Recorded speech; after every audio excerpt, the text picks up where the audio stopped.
Bonjour à tous, bienvenue sur la chaîne WinDev Nurse. Aujourd'hui, une petite vidéo flash concernant notre petit projet. Vous vous rappelez, on était dans un hôpital, il y avait des patients qui étaient enregistrés à leur admission. Et puis, je me suis dit, tiens, l'autre jour, ça serait pas mal de leur montrer comment est-ce qu'on peut créer un petit champ de recherche qui va automatiquement proposer les noms des patients en fonction, par exemple, du début de leur nom.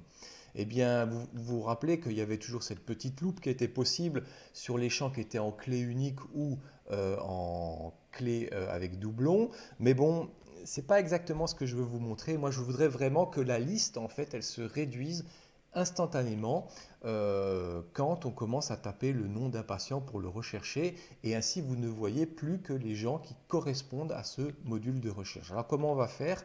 C'est relativement simple. En fait, c'est une petite fonction qui existe dans WinDev. Donc je repars sur ma page de démarrage.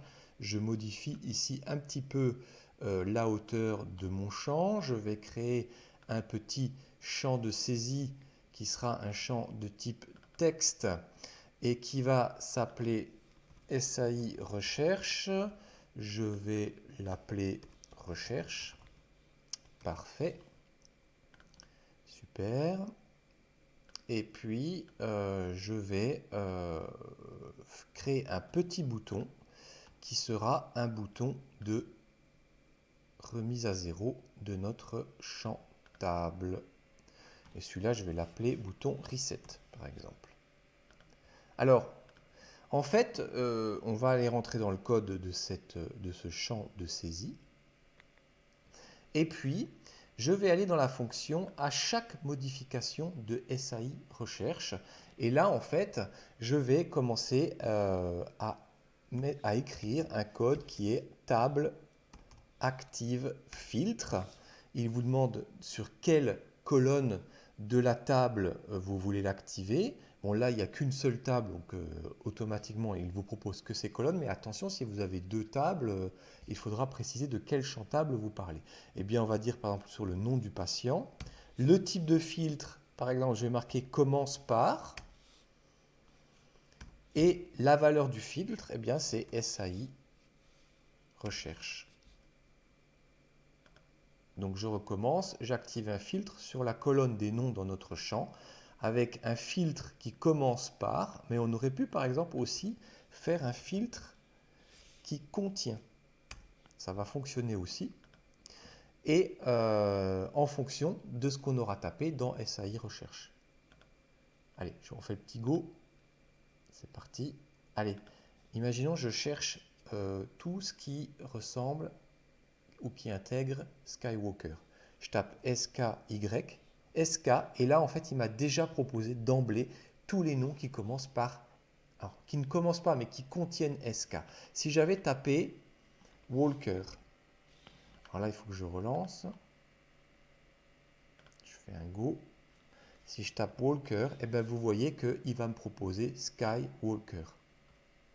Alors, vous avez vu là, j'ai essayé un petit peu. Si je supprime, qu'est-ce qui se passe? Bon, ben, ça repart à zéro, mais on peut. Le problème, c'est que le filtre est toujours activé. Il va falloir le désactiver à un moment. Eh bien, ce qu'on va faire, on va dans le bouton Reset, aller créer un code sur le clic du bouton qui est table désactive filtre sur la colonne nom. Je fais un petit go. Je cherche par exemple solo. Voilà, ben voilà, SO, il me le propose automatiquement. Alors vous allez me dire, oui, mais si tu supprimes, ça repart à zéro. Mais oui, parce que là, j'ai bien précisé qu'à chaque modification de de SAI recherche, il doit activer le filtre. Mais le filtre est toujours actif. Il considère juste que quand le champ est vide, il n'y a pas de filtre. Alors maintenant, si je fais une recherche sur Maître Yoda ou MA, donc il me propose McFly et Maître Yoda, et bien maintenant je vais cliquer sur Reset et ça désactive le filtre. Et maintenant si je fais une recherche comme Skywalker, ah bah, oui, à chaque modification il l'enclenche. Bon, Vous avez compris un petit peu le principe de ces deux fonctions en W langage qui sont table active filtre et sur quelle colonne et avec quelle valeur et comment est-ce que vous voulez filtrer les données et sur la fonction table des actifs filtres. Voilà, fonction très simple et très utile en W langage quand vous avez un champ de type table qui est soit lié à un fichier de données, soit lié à une requête. Et avec ça, ben, ça vous permet vraiment de faciliter votre travail et surtout le travail de l'utilisateur. Voilà, je vous en dis pas plus, je vous souhaite une bonne journée et un bon développement à tous. Allez, bye bye.